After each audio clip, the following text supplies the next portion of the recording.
Vi har ett halvsekel levt med ekonomisk globalisering, frihandel. Men vad händer om den här världsordningen försvinner eller förändras? Välståndsökning, tillväxt, fattigdomsbekämpning, allt det här har vi tagit för givet. Men den här världsordningen kanske kommer vara helt annorlunda om bara några år. Och vi ser den förändras framför våra ögon just nu. För att bringa lite ordning i det här kaoset pratar vi med Kjell-Arne Nordström.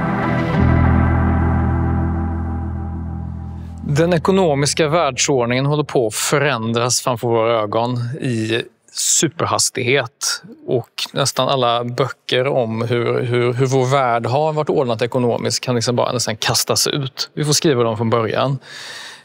Den amerikanska administrationen håller på att införa ett merkantilistiskt system med handelstullar, med inte handel som ett ömsesidigt där alla vinner, utan ett nollsummespel med vinnare och förlorare.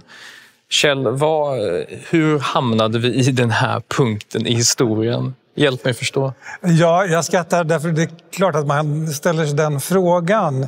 Och det liknar ju heller ingenting som jag tror vare sig du eller jag eller någon annan har sett i modern tid. Och som du också säger, det utspelar sig på mycket kort tid. Vi kommer från ett 1900-tal som präglas av världskrig, av nationalstater, fragmentering. Vi skapar någonting på den tiden som heter multinationella företag. Och de är en spegel av den världen. Inget mer och inget mindre. De är många i många nationer, multinationella. Dåvarande ASEA som sen blev ABB, Ericsson, SKF. Vi kan räkna upp en lång lista av de där företagen. De finns i många länder i världen, men de opererar helt lokalt. Och beter sig som en lokal firma. De heter ofta, de som hade dotterbolag här, Philips, holländska Philips, hette till exempel svenska Philips. Låg inte långt härifrån där vi sitter med sitt huvudkontor. Speglade världen, speglade många nationer, speglade handelshinder som hade byggts upp som en effekt av krig, motsättningar, olika valutor och den värld som vi alla har läst om. Sen börjar någonting som ska leda fram till ett ord som präglar hela din och min uppväxt. Ett ord som kommer att sättas framför allting, användas och överanvändas, och det är ordet global. Vi ger oss ut någonstans på 70-talet, slutet på 60-talet, i början på 70-talet. Men jag skulle sätta Deng Xiaopings öppnande av Kina som startpunkten. När han på 70-talet, och 77, 78, 79 och början på 80-talet försiktigt börjar öppna Kinas dörr mot världen. Och det är ändå en fjärdedel av planetens befolkning som då börjar engagera sig i det internationella ekonomiska systemet. Det kommer att följas av en mängd andra händelser som leder till att det där multinationella lapptäcket, ett slags ekonomiskt lapptäcke, ganska färgstarkt för övrigt det där lapptäcket, ersätts med monokrom, global historia som står kanske på sin höjd 2006, 2004, 2005. Och då har vi vad vi kallar globala företag, globala marknader, sport, musik, news. Allt kunde man säga, artister, globala artister, Madonna, Lady Gaga. Det pågick i 40, 45, kanske till och med 50 år beroende på när man sätter start. Låt oss säga 1980. Ja, det blir 45 år fram till i år. Det gnälls bland intellektuella under vägen, och det gnälls bland en del politiskt intresserade. Det här håller inte. Vi kan inte ha ett näringsliv, vi kan inte ha företag, artister och mänskliga aktiviteter som sveper över 40 nationer och nationernas gränser. Men en lagstiftning som är lokal, det här håller inte. Så här kommer vi inte att kunna ha det, utan lagstiftning, regelverk i allmänhet, alltså inte det som är lagar utan regler och rekommendationer, måste möta den ekonomiska, kulturella aktiviteten på samma nivå. Men det gjorde den ju inte. Finansmarknaderna var ju långt före det politiska systemet. ABB var ju oerhört sofistikerad i att samordna sina internationella verksamheter. Det var ju inte fackföreningarna, om vi ska ta deras motpart. Och det var ju inte nationalstaterna heller. Gnället hade börjat redan på 90-talet, men det var ingen som lyssnade på det där. På gnället. Dels var gnället inte speciellt högt. Dels var det få som gnällde. Och dessutom blev det samma resonemang som inom medicin. När man värderar effekterna av ett nytt preparat. Ja, men lite sidoeffekter får man väl ta. Huvudeffekten är ju fantastisk. Titta på den här tillväxten. Och tittar vi på tillväxten så var den absolut häpnadsväckande. Den ekonomiska tillväxten. Den kommer ju dessutom närmast att explodera efter 1989 när Sovjetunionen faller. Och ytterligare ett stort antal länder kastar sig in på den här marknadsplatsen som Kina hade gått in på redan i slutet på 70-talet och början på 80-talet. Jag tittade på siffrorna idag bara för att fräscha upp minnet. Det är en explosion av internationella investeringar som sker ungefär 75-80. Det som kallas för en hockey stick curve som sällan finns i det här fallet. Den går stilla på 60-talet, börjar på 70-talet, den ligger på ungefär samma nivå och sen skjuter den absolut rakt upp. Utländska direktinvesteringar, det vill säga där man investerar i någon annans land. Svenskar i Tyskland, Tyskland i Sverige, vi i Kina. Ja. Och de är ju en slags spegel av den hyperaktivitet som nu bryter ut. Jag ska säga något avslutningsvis om det där. De här globala företagen kommer att bygga upp en struktur som höjer gnällnivån något. Men fortfarande hålls den under kontroll. De bygger upp just en inre logik som vi aldrig hade sett riktigt hos företag förut. Man tittar på sin världskarta om man är ABB eller Siemens för den delen i Tyskland. Och så konstaterar man tillverkningen skulle kunna lägga i Polen. I synnerhet av turbiner, det är bra. Lagret, Holland är bra, ligger mitt i Europa, passar alldeles utmärkt. Finans. Undrar om inte London ändå är bästa platsen. Frankfurt kommer inte riktigt att klara racet, men London, där är vi mitt i smeten när det gäller finans. Huvudkontoret spelar inte så stor roll. Det kan ligga kvar i München eller vi kan resa runt när vi vill och när vi behöver. Lite kundservice ska vi ha på de lokala marknaderna. Forskning och utveckling. Och den här typen av turbiner, det ser ut som New Delhi ligger ganska bra till. Jag undrar om vi inte ska lägga den i New Delhi i alla fall. Den har ju legat i Mannheim ganska länge i Tyskland, men New Delhi är ganska lovande. Det vill säga man börjar plocka isär bolag. Och det här är bolag som, jag tror Volkswagen hade förra veckan 670 000 anställda. Man börjar plocka isär de här bolagen som ett litet Lego.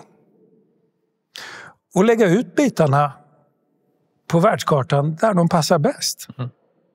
Forskning där. Stort lager där. Tillverkning av turbiner här. Och då får man en inre logik i bolaget naturligtvis som passar bolaget. Men sällan det är värdland där den här verksamheten hamnar. För den blir ju väldigt monolitisk. Man får ett lager, tack så mycket. Men det var det man fick också. En stor fin lagerfunktion med hur många anställda det nu kan behövas på det där lagret. Ofta inte så många. Vi har sett de här serverhallarna som vi med stor glädje lät acceptera i några kommuner i Sverige som anställer 11 personer plus något elföretag som är där och servar med jämna mellanrum. Alltså en stor, högt specialiserad anläggning som passar in i Metas globala logik. Men ganska lite i en kommuns, ett lands och en regions ekonomiska logik. Men som du säger så är ju gnället som kommer med tiden från fackföreningar, politiker, man försöker reglera genom EU. Det kommer lite grann och sen så kommer det kanske lite högerpopulism också som säger att men varför läggs det ner här och så importeras billig arbetskraft och så vidare. Men ingen av de här krafterna lyckas ju hämma det här. För att som du säger, tillväxten är så enorm. Och USA vinner mycket på det här för att USA har ju förstås liksom världens reservvaluta. Du säger London är från början ett finansiellt centrum liksom, som flyttas med tiden, speciellt under andra hälften av 1900-talet, till New York. Men ingen lyckas dämpa det här överhuvudtaget. Och välståndsökningen i Kina är ju den största som har skett i mänsklighetens historia. Alltså, det liknar ingenting. Nej, precis. Det är den här hockeysticken du talar om. Dels är det naturligtvis tillväxten i Kina, den är jätteviktig i sammanhanget. Men det är lite drygt 3 miljarder människor som vi under de här 45 åren, om vi räknar med att det är 45, lyfter ut ur $1 a day-livet och upp till någonting annat. Som är ett lägre medelklassliv och så kan man diskutera vad det är. Men vi lyfter alltså 3,2 miljarder människor upp ur armod. Och det är svårt att argumentera med. Även för den gnälligaste. Just det. Även om det bara blev 11 anställda på den där serverhallen i Falun. Och det där lagret i Holland bidrog inte med speciellt mycket ute på landsbygden, den holländska landsbygden. Det är inte mycket att komma med när man rullar in de där 3,3 miljarderna och säger det här. Och även globaliseringens förlorare som man kallar dem ute i bruksorter, på landsbygden ofta och så vidare. Det kan man hantera eftersom tillväxten är så pass stor att det finns omfördelning och så vidare. De är ju så få. Precis, och de blir ju färre för urbaniseringen är ju parallellt med allt detta. Ja. Men då är frågan här, USA är ju centralt här för att USA har ju med hela omvärlden, detta har ju Trump gjort världen varse, har handelsunderskott med hela omvärlden. Det vill säga att USA importerar mycket billigt och samtidigt så är USA om något land har haft en enorm strukturomvandling. Alltså varv och stålverk och annat, det har försvunnit liksom. Absolut. Och Trumps linje är ju att USA har ju förlorat på det här. Trots att de i själva verket har vunnit väldigt mycket. Och vi ska komma till techbolagen på 10-talet för det är ju ett kapitel för sig. Men trots att det har varit såna enorma vinster globalt så pyr motståndet och nu kulminerar det. Nog på ett sätt som många inte förväntade sig. För att jag tänker på protesterna runt 2001, WTO-förhandlingarna eller finanskraschen. Det är ju ingenting i jämförelse. Det var ett gnäll som folk inte... Det är det jag kallar för gnäll. Ja. Det jag refererade till tidigare som gnäll, det var ju ett typfall av gnäll, anti-globalization movement. Som hade sett något, känt doften av något som komma skulle, men som än så länge inte betraktades som ett stort problem. De betraktades just som gnällspikar, eller ideologiska gnällspikar, skulle jag säga. Men det riktiga motståndet kommer ju från ett oväntat håll. Mycket oväntat håll. Och dessutom under ett decennium, under 2010-talet så går ju USA upp spikrakt i produktivitet, i digitalisering och parallellt med att Kina blir den industriella stormakten i världen så blir USA den digitala stormakten i världen. Och Europas produktivitet den går ju sidled efter finanskraschen 2008. Men det är i USA som motståndet mot den globaliserade världsordningen, eller vad ska man kalla den? Den liberala världsordningen. Jag vet inte om man ska kalla den ens längre. Vi kan väl kalla den för global så länge tills vi kan komma tillbaka till det. För det var ju det ord vi använde där och då. Ja. Under tiden, så att säga. Vi sa ju global entertainment och global music. Det var ju den term som användes i nyhetsflödet, även ute på bolag och av människor i allmänhet började använda det där begreppet It's Global. Det var lite oklart vad det var, men det var något som var större än nationalstaten i alla fall.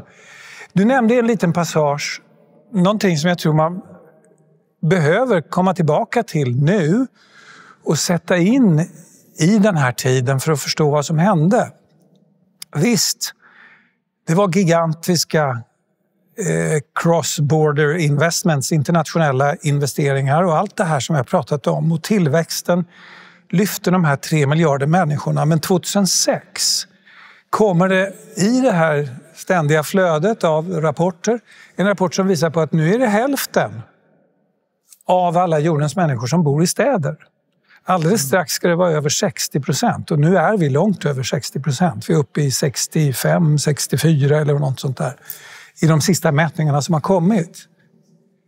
Urbaniseringen går ohyggligt snabbt under de här åren och koncentreras till ett litet antal väldigt stora urbana områden. Obs, inte städer utan urbana områden.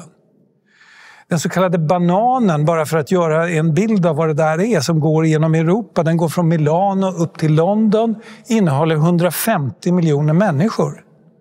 Och ser ut som en banan om man börjar plocka med det på kartan. Där det ligger Paris, Amsterdam, Bryssel, Milano, München, London uppe i änden på bananen. Tätt. En enorm koncentration till de här områdena som egentligen sker parallellt med den här ekonomiska tillväxten. Den sker i Kina, Indien, lustigt nog hos ett av världens mest urbaniserade länder, Sverige, som i princip nu har tömt Gotland. Det finns ett handelsbankskontor kvar utanför och det vet du var det ligger? Visby.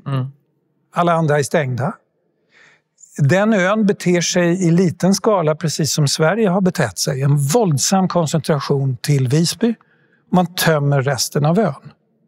Med alla de konsekvenser. Så vill man mikroforska kan man cykla på Gotland och titta vad som händer.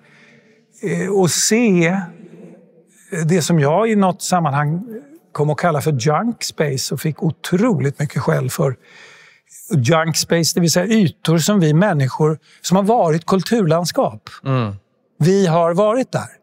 Det finns spår av oss. Men sen har vi bara släppt det. Kalkbruken som nu är vackra ruiner, det är junk space. Skräp, yta.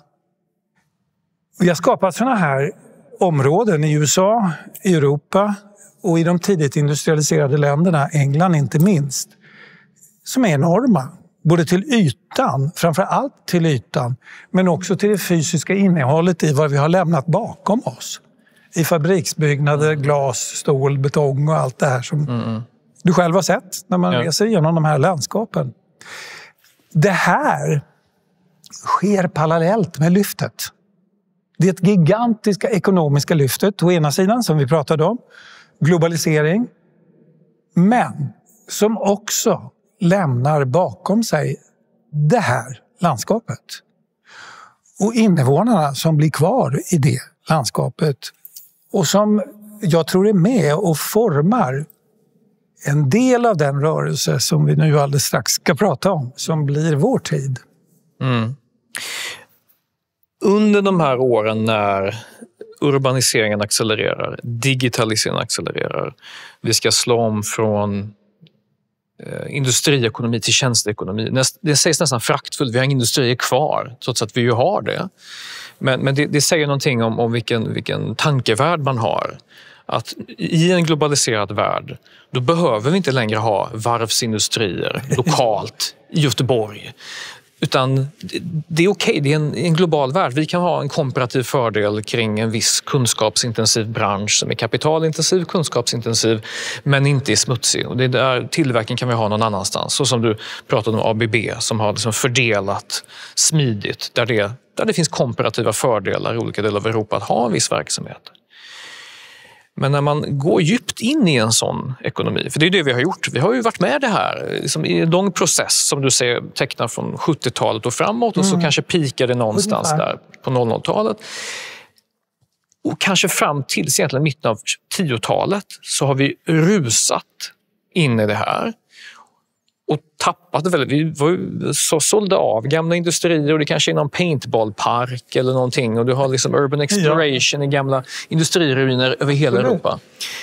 Men kommer man då till en punkt där Kina, som ju alltid varit i någon mån ett merkantilistiskt land liksom, som behåller all industri inom... De sysslar inte bara med tjänsteekonomi, de gör allt. Och USA vill kanske göra allt. Är man inte väldigt oförberedd på så att säga en omvänd process, inte som ökar globaliseringen utan som monterar ner den? För man har just, vad har vi kvar där? Vi har alla junk spaces och vi har lagt ner allt det här.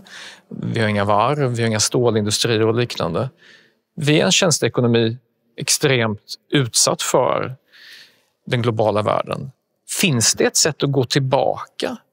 Hur ser en avglobaliseringsprocess ut? Vi börjar i slutet, så att säga. Vi har alldeles nyss haft en pandemi. Den gjorde oss uppmärksam på den globala ekonomins sidoeffekter när vi upptäckte att de där slangkopplingarna kom från en fabrik i Vietnam. Och då var det ofta någon trivial liten komponent som saknades, och den gjordes i en synnerligen specifik fabrik eller ett kluster av fabriker som det ofta är i något asiatiskt land. Och man hade glömt bort, det hade vi inte pratat om på länge. Så att säga. Vi upptäckte det, sårbarheten. När oroligheterna bryter ut här i Europa runt omkring oss upptäcker vi att vi är ju inte självförsörjande på något område knappt. I synnerhet Sverige, för vi har gått väldigt långt i strukturomvandlingen. Men också andra länder börjar upptäcka att ingen lök, om det nu är lök det gäller. Eller vilka jordbruksprodukter det nu visar sig röra om. Ukraina har ju visat sig vara helt centralt för vissa oljor till exempel. Som används i matlagning. Det vill säga vi får det då som bankmän brukar kalla det på kroppen. Plötsligt fick vi det här på kroppen. Globaliseringens dark side, backside eller vad vi ska kalla det. Vi har inget med olja. Och ingen oljetillverkning har vi heller. Vi vet inte hur man gör någon olja, visar det sig heller. Därför att ej heller kunskapen finns kvar. Bygga skofabrik. Vem ska göra det i Sverige? Hur får vi hit kunskapen om hur man sätter upp en skofabrik ens stor? Och då menar jag inte bara någon liten hantverksmässig produktion utan som är massiv och kan klara landets försörjningsbehov. Så vi upptäcker det här nu de här sista åren på ett väldigt handfast, närmast brutalt sätt. Vad det här har betytt. Det är den ena sidan av saken. Den andra sidan av saken, några år tidigare hade vi upptäckt i samband med den finansiella krisen. Hade våra beslutsfattare upptäckt att vi hade gjort våra länder närmast ostyrbara. Ostyrbara eftersom hälften av världens handel hanteras av multinationella företag. Och de styr och planerar sin verksamhet utifrån en logik som är inte nationell. Det hörs på namnet, den är global. Eller någonting annat som är större än en nationalstat. Och förhåller sig då så att säga inte till Belgiens planer eller Österrikes funderingar eller någons planer än sina egna. Först och främst ser man till att optimera sitt eget system. Hälften av jordens handel ligger direkt och indirekt i 1000 företags domän. Det är klart att det blir svårstyrbara fögderier. Jag minns att någon av de svenska politikerna som hade aspirerade på att bli statsminister berättade att när jag sen blev det, jag blev ju vice, så upptäckte jag att det var som att få en fin bil, kliva in i bilen och upptäcka att alla reglage sitter fast i ett läge. Och nu startar fanskapet också. Och så körs det bara. För jag kan inte styra. Jag kan inte påverka räntan för den sätts inte här. Jag kan inte påverka valutakursen, sätts inte här. Jag kan inte påverka vad bolagen investerar i. Vi är för små. Jag kan inte. Vad fan? Och bilen bara kör. Och jag är ansvarig för det här. Carl Bildt kallade det för den enda vägens politik. Han var glad och pigg och tyckte att det här är den enda vägens politik. Den här personen som jag pratade med såg det inte lika ljust. Upplevde nog att det var skräck. Inte förtjusning. Mest skräck. Visst, bilen är fin. Jag har kommit dit jag har kommit. Men jag kan ju inte påverka. Sitt fast. Och vi är nog där. när finanskrisen kommer, åren därefter, att många av våra lokala regeringar och beslutsfattare upplever att det finns ingen väg annat än den enda vägen. Anpassade till ränteläget, obligationsmarknaden sätter det sätter det. Handelsnormerna ser ut så här. Det finns en väg att gå. Och vi är nog där. Någonstans 2014, 15, 16, 17. Fler och fler har upptäckt att det sitter fast. Reglagen sitter fast. Men vad finns för anpassningsmöjligheter i en sån tid? Alltså 2010-talet är ju präglat av väldigt, väldigt låga räntor. Och en enorm liksom, likviditetsinjektion i systemet. Och samtidigt de europeiska börserna går ju hela tiden i sidled. Så mycket av likviditeten går ju från Europa och Asien till USA eller till Sydostasien i direktinvesteringar. Och vi, trots att vi börjar se tecknen på att möjligtvis den här ordningen den skapar nackdelar, inte minst i Europa, så är det fler och fler länder som inte har längre stabil blockpolitik, utan det dyker upp partier, högerpopulistiska partier som delvis kanaliserar en sorts missnöje med fri rörlighet, inte bara av kapital utan även av människor. De överför en del av den radikala vänsterns vissa idéer. Och sen så kommer ju Trumps första mandatperiod. Ja. Och då tänker de många, men det här kanske var en parentes. Ja, man kunde lätt tro det. Att det var en parentes. Men då hade det här jag kallar för gnällnivån börjat stiga ganska ordentligt i USA. Den hade börjat stiga i några länder i Europa. I syd, inte minst. Som börjar se att vi kan inte styra våra ekonomier, vi kan inte skydda våra ekonomier.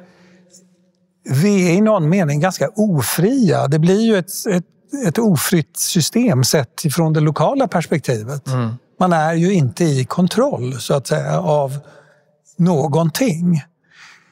Och det vi har sett nu utspelas under de här sista åren, men framförallt de sista veckorna, är hur vi testar någonting som har sagts över åren många gånger. Stora länder behöver inte förhålla sig till vanlig ekonomisk teori, i synnerhet inte det som handlar om internationell handel.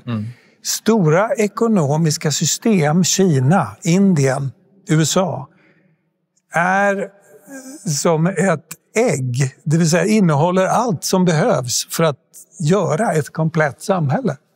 Och det inte innehåller kan det sätta igång och skapa i sig självt. Och stänga sig för långa perioder mot resten av världen.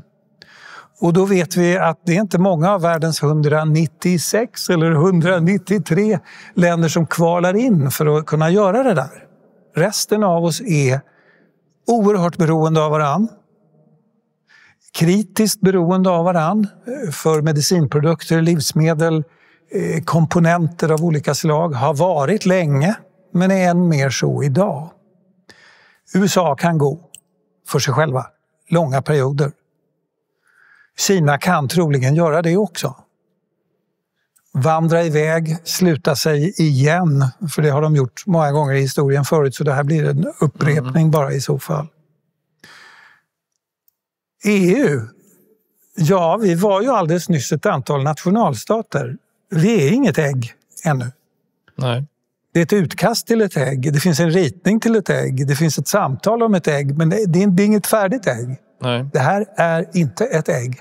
Och sen kan man gå igenom, och det har gjorts av konsulter, av forskare, och tittat på hur den europeiska ekonomin verkligen inte är integrerad. Du har säkert sett studier där man går igenom hur många telekombolag det finns i Europa jämfört med och så banker. Man kan beta sig igenom det här och se, det är inget ägg. Nej. Men jag vill att vi uppehåller oss vid Europa. För Europa har ett gigantiskt problem. På 2010-talet så växer ju de här stora bolagen som är del av den digitala infrastrukturen. Du har den immateriella infrastrukturen och du har den fysiska infrastrukturen. Och den fysiska infrastrukturen är tillverkningen. Det är Taiwan, Kina, Sydkorea, Japan. De tillverkar liksom hårdvaran som behövs. Serverhallar, datorer och liknande, telefoner. Ja. USA bidrar med den immateriella infrastrukturen. Det är våra sociala medier, det är våra molnlösningar.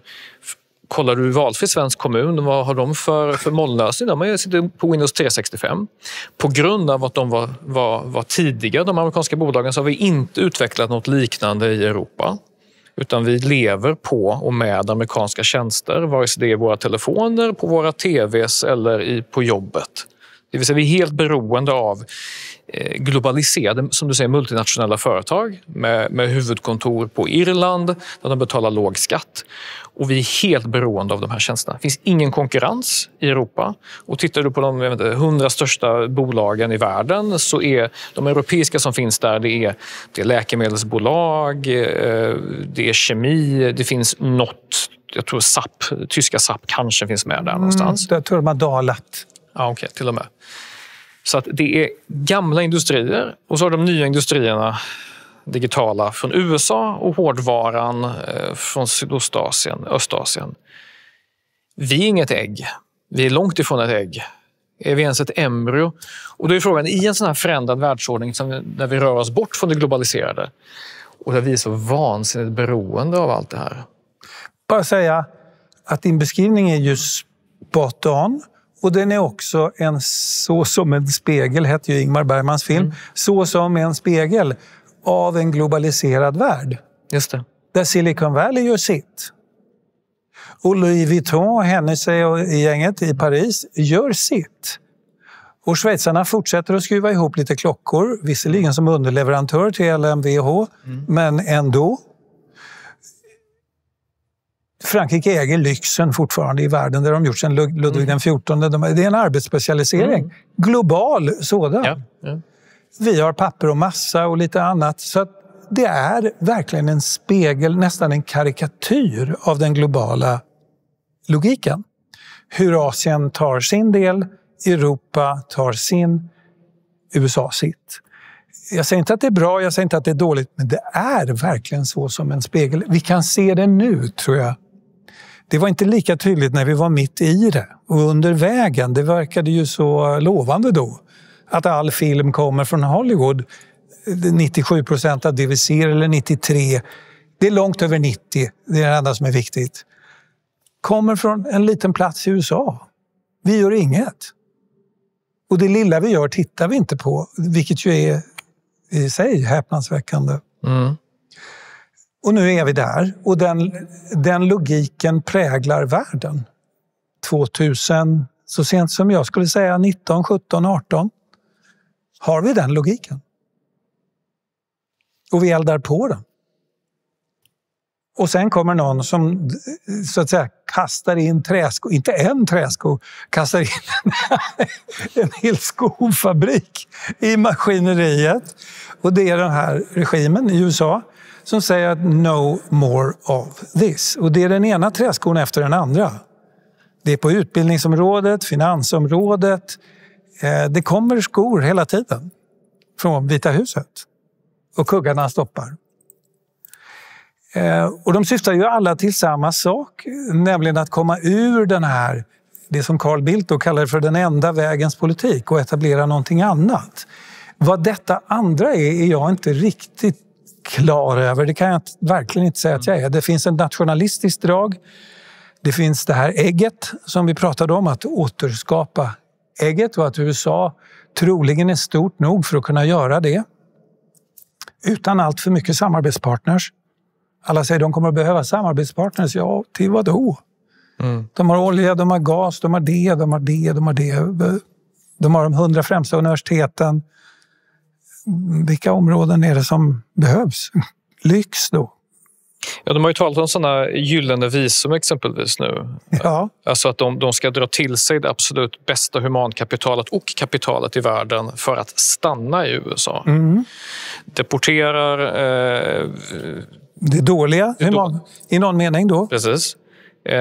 Och sen ha bilaterala transaktioner med enskilda länder där det det är inte kollektivavtal man talar om, utan det är individuell lönesättning med nationalstater i världen. Och det finns ingen sentimentalitet över det. Det spelar ingen roll om det är grannen eller om det är ett litet land som har fina värderingar någonstans, utan allting blir hårt.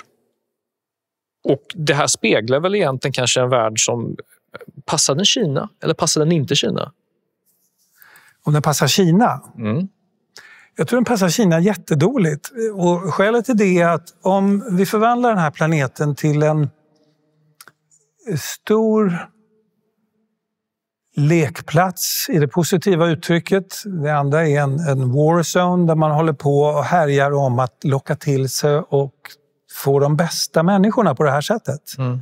Så finns det en plats som leder överlägset, och det är att de flesta vill bli amerikaner. Om vi reser runt i världen och träffar människor så har det fram till för bara några månader sedan varit den plats som de flesta vill till. I Pakistan, i Myanmar eller var vi nu än sätter ner foten. Många av de afrikanska länderna. Jag vill till USA. Jag skulle vilja plugga i USA. Vill bli en del av USA. Det är också så att många har gjort sig till amerikaner utan att ha satt sin fot i USA, eftersom man lever ett amerikaniserat liv med amerikaniserade ideal och idéer. Vi själva, inte minst här uppe, som ju nogsamt följer det amerikanska valet och beter oss som vi vore en del av unionen på ett väldigt märkligt sätt, kan man tycka. Kina har inte det. Det är väldigt få som vill bli kineser. De undersökningarna har jag ännu inte sett. Där man reser runt, frågar och får svar, jag skulle vilja, I want to be Chinese. I really want to be Chinese.